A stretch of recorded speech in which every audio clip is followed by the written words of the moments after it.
Back. I believe, Mr. Sablon, you're recognized for 5 minutes. Madam Chair, I move to strike the last word. You're recognized for 5 minutes. Thank you, Madam Chair. Before getting to my remarks, I'd like to remind my colleague who just spoke that 93,800 borrowers in his district would be denied relief if this resolution were enacted. Thank you. We're here today to discuss two emergencies, the student debt crisis and the COVID-19 pandemic, which compounds the challenges already being faced by too many student loan borrowers and their families. The actions taken by both the previous and current administrations to pause student loan payments have served as a lifeline to millions of borrowers, including my constituents in the Northern Mariana Islands. In conversations and emails with a constituent who contacted me who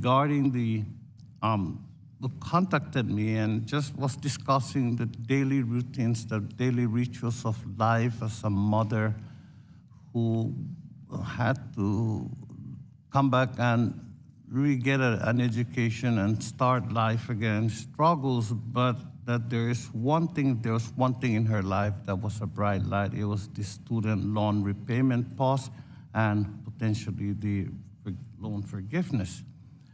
And the current and final pause actually has been extended until 60 days after the Supreme Court releases its decision regarding President Biden's student debt relief plan, or 60 days after June 30th if the litigation is unresolved.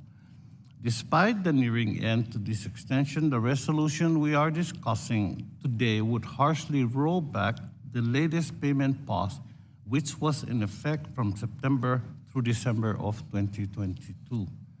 This rollback would unfairly force borrowers to pay back amounts they did not know they would be responsible for at this time under guidance from the federal government, as the payment pause affected payments, interest, and collections on defaulted loans. It takes time to rebuild after an emergency.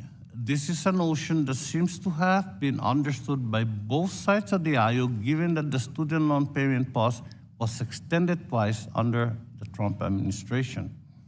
The resolution would also impact students who have had their loans forgiven based on qualifying payments made during the pause. This is cruel. The individuals who have benefited from the student loan pause and those that would benefit greatly from President Biden's student loan debt relief plan, which would also be struck down by these resolutions, were struggling before the COVID-19 pandemic. The COVID-19 emergency moved the goalposts for student borrowers by further threatening their financial stability as a result of wage disruptions and additional expenses incurred due to the public health emergency, including related supply shortages and inflation. The committee held a hearing just this March, which highlighted the challenges facing student borrowers in light of the pandemic.